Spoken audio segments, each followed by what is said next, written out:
Waalaikumsalam warahmatullahi wabarakatuh. Kami dari kelompok etika dan budaya organisasi mau mempresentasikan hasil PPT kami. Sebelumnya perkenalkan, nama saya Cornelis Afri Samudra dengan tim 039. Saya Sabrina Mariani dengan tim 02. Saya dari Azmira Wibo dengan tim 03. Saya Rita Wibowo dengan tim 02.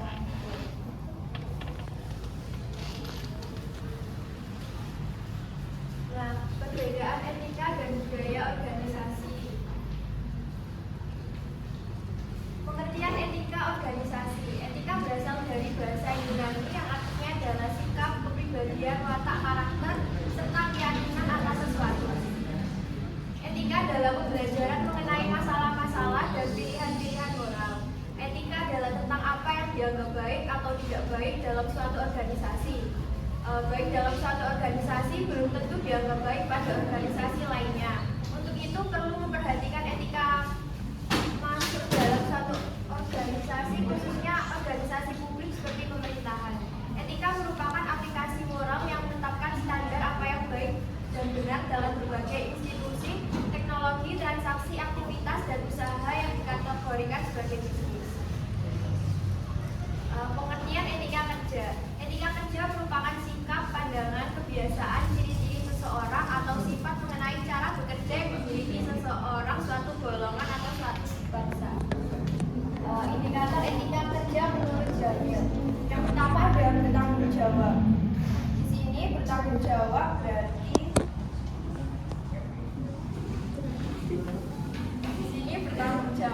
berarti memiliki kewajiban dan beban pekerjaan sesuai dengan batas-batas yang ada di dalam perusahaan. Yang kedua adalah kerja yang positif. Kerja yang positif akan membangun hubungan kerja yang kuat dengan rekan kerja, bawahan, pimpinan, serta dengan semua pemangku kepentingan lainnya di dalam organisasi tersebut. Yang ketiga adalah disiplin kerja. Disiplin kerja harus ditanamkan dalam diri kita, bahkan semenjak kita lahir di dunia. Sikap yang disiplin dalam bekerja selain akan membuat pekerjaan lebih terorganisir, juga membawa nilai-nilai etika yang baik di lingkungan organisasi saat bekerja. Pengertian budaya organisasi. Budaya organisasi adalah suatu pola dari asumsi dasar yang diciptakan, ditemukan, dikembangkan oleh kelompok tertentu saat belajar menghadapi masalah adaptasi eksternal dan integrasi internal yang telah berjalan cukup baik untuk dianggap valid, dan oleh karena itu untuk diajarkan pada anggota baru sebagai cara yang benar untuk berpersepsi, berpikir, dan berperasaan sehubungan dengan masalah yang dihadapinya. Budaya organisasi merupakan sistem kepercayaan, nilai-nilai, dan asumsi bersama yang berkembang dalam studi organisasi dan menjadi panduan perilaku anggotanya. Budaya organisasi dipandang sebagai suatu nilai-nilai yang disepakati dan dominan dalam rangka menjalankan kegiatan usaha guna mencapai tujuan. Budaya organisasi merupakan bentuk keyakinan, nilai, cara yang bisa dipelajari untuk mengatasi dan beradaptasi hidup dalam organisasi. Budaya organisasi itu cenderung untuk diwujudkan oleh anggota organisasi itu sendiri, serta merupakan aspek kunci dalam merancang pekerjaan. Ada yang memandang budaya organisasi sebagai perilaku organisasi karena budaya merupakan cerminan dari nilai-nilai yang disepakati bersama dalam memperjuangkan tujuan yang diharapkan. Pengertian budaya kerja. Budaya kerja adalah cara berpikir dan berperilaku yang umum pada sekelompok orang tertentu dalam perusahaan. Budaya dalam perusahaan akan didasarkan pada kondisi kerja tim, kepemimpinan, dan karakteristik serta proses administrasi yang berlaku. Budaya kerja merupakan sekumpulan pola perilaku yang melekat secara keseluruhan pada diri setiap individu dalam sebuah organisasi. Membangun budaya berarti juga meningkatkan dan mempertahankan sisi-sisi positif serta berupaya membiasakan atau habituating proses pada perilaku tertentu agar tercipta suatu bentuk baru yang lebih baik. Budaya organisasi didasarkan pada konsep bangunan menurut Shane pada 1991 dalam proyek 2005. Yang pertama, tingkatan asumsi dasar atau basic assumption, yaitu hubungan manusia dengan apa yang ada di lingkungannya, alam, tumbuh-tumbuhan, hewan, dan manusia itu sendiri. Yang kedua, tingkatan nilai atau value. Pada tingkatan ini berhubungan dengan perbuatan atau tingkah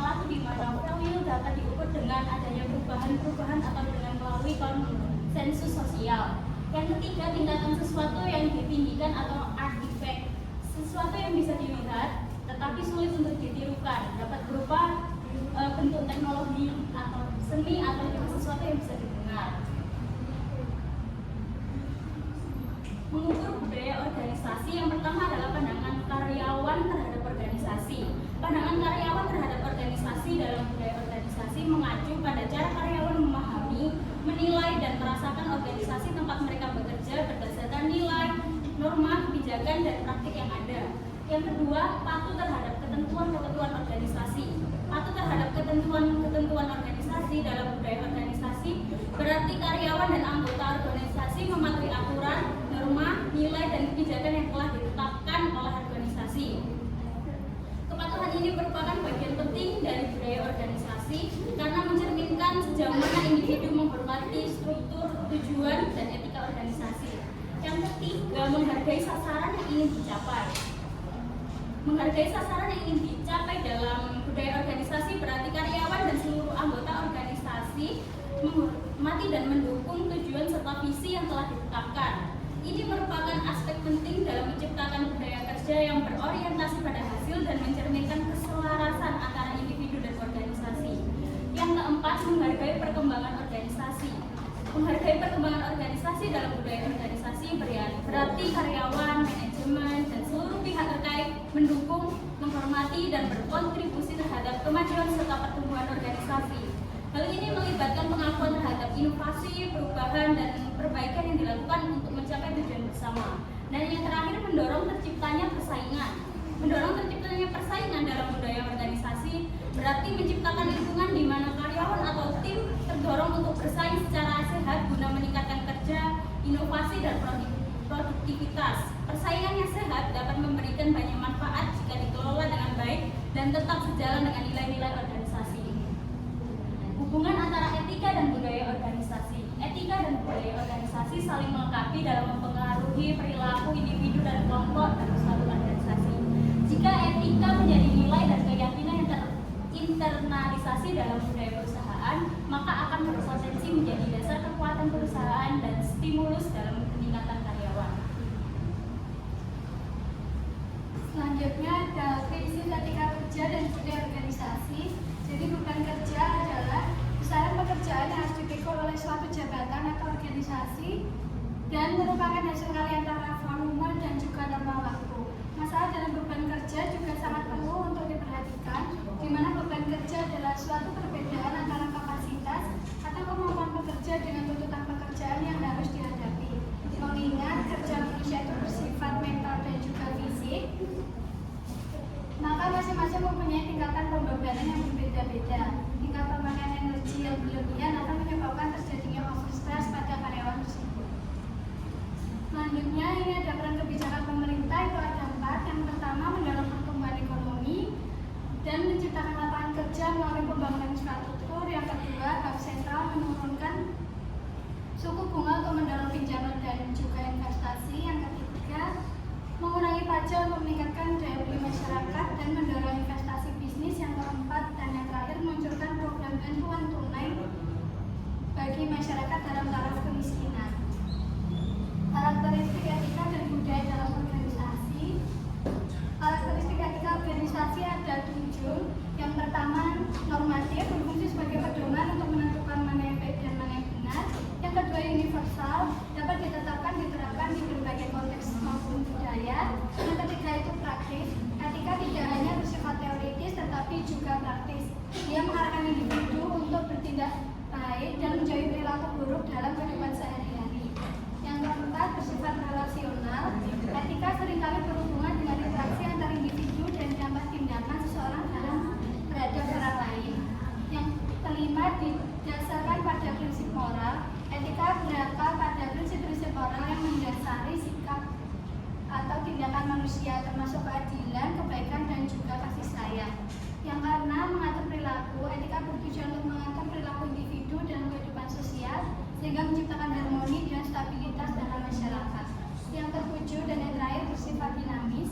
Seiring perkembangan zaman dan perubahan sosial, pemahaman tentang etika juga dapat berubah, meskipun beberapa prinsip tetap relevan.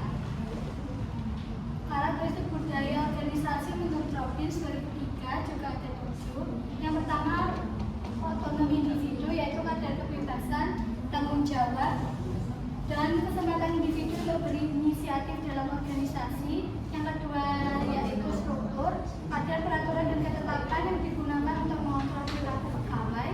Yang ketiga dukungan, yaitu kadar bantuan dan keramahan manajer kepada pegawai. Yang keempat itu identitas, kadar kenali anggota terhadap organisasi secara keseluruhan, terutama informasi kelompok kerja dan juga profesi ahlinya. Yang kelima hadiah performansi, yaitu kadar alokasi hadiah yang didasarkan pada kriteria performansi pegawai. Yang keenam toleransi konflik, kadar konflik dalam hubungan sejawat dan kemauan untuk jujur dan terbuka dalam perbedaan. Dan yang terakhir itu toleransi resiko, yaitu kadar dorongan terhadap pegawai. Terus selanjutnya Robis ini telah 2016. Jadi Robis itu tahun 2016 itu kalau misalkan ada 7 hakikat dari organisasi sendiri. Itu menurut yang terbaru. Yang pertama itu ada inovasi dan pengalaman resiko. Jadi budaya yang mendukung kreativitas dan budaya untuk mencoba baru. Di sini karyawan itu didorong untuk berinovasi, itu juga nggak takut gagal karena sebuah kegagalan itu merupakan bagian dari pembelajaran. Terus yang kedua adalah perhatian. Nah, perhatian ini fokus pada bidang dan kualitas kerja. Organisasi yang memiliki karakteristik ini memperhatikan kebutuhan karyawan dan berusaha untuk menjaga standar tinggi dalam aspek pekerjaan. Terus yang ketiga orientasi hasil, yaitu menekankan pentingnya pencapaian tujuan. Jadi di sini karyawan termotivasi untuk mencapai target tujuan dan kebutuhan sehingga seluruh kerja mereka benar-benar secara objektif. Terus yang keempat itu orientasi orang. Jadi mengutamakan pengembangan dan kesejahteraan karyawan. Terus yang kelima orientasi tim, itu mendorong kerjasama atau kolaborasi antar anggota tim. Jadi gimana tim worknya kayak gitu. Terus di sini itu budaya menghargai kontribusi setiap individu dan memfasilitasi komunikasi yang baik untuk mencapai tujuan bersama. Yang keenam itu keagresifan. Jadi keagresifan di sini tuh maksudnya kayak di sini karyawan itu memiliki semangat proaktif dan juga kompetitif. Jadi organisasi ini yang memiliki keagresifan ini tuh nggak ragu buat mengambil langkah-langkah yang baru. Terus juga yang ketujuh itu pemajakan, yaitu menunjukkan konsistensi dalam nilai dan cara budaya yang seperti itu menciptakan kepercayaan di antara karyawan yang memberikan rasa aman dan kebijakan. Terus tentang etika dan budaya dalam organisasi. Jadi di sini etika kerja itu penting dalam suatu organisasi atau perusahaan. Kenapa?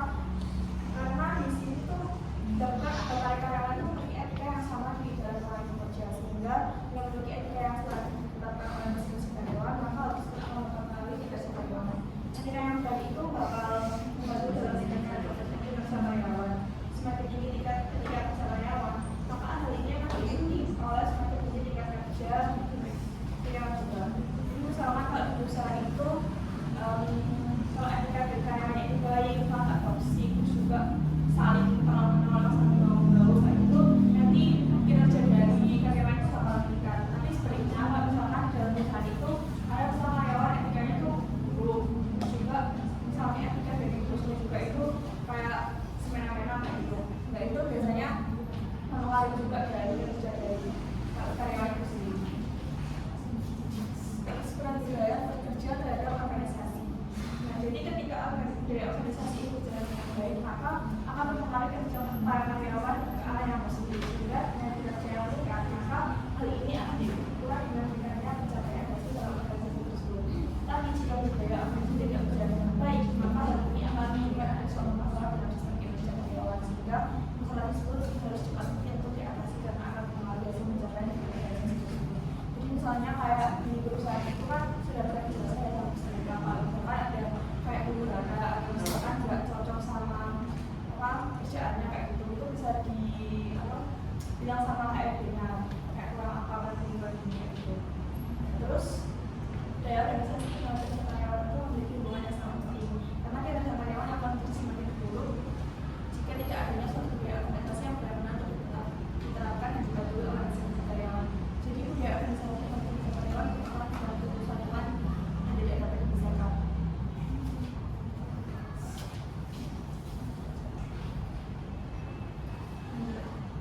Nah, jadi kesimpulannya, kinerja dan budaya organisasi itu merupakan dua elemen yang penting yang saling berhubungan. Ketika itu berfokus pada fleksibel dan perilaku yang menggunakan